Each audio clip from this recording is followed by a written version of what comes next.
D'où viens-tu? ba tey mooy fan nga jóge. asalaamaaleykum wa rahmatullahi taala wa barakaatuhu. mbokk yi ñu ngi leen di nuyu di leen ziar di rafetlu bu baax ànd bi nga xam ne yéen a ngi koy ànd ak ñun jamono bu nekk.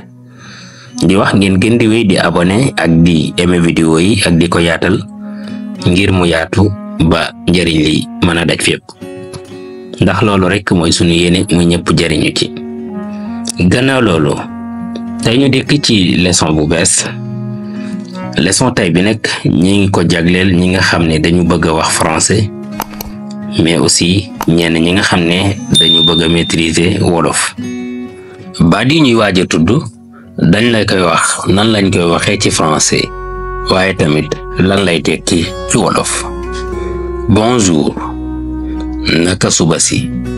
bonjour naka suba si. bon après-midi yor-yorug jàmm. bon après-midi yor-yorug jàmm. bonne journée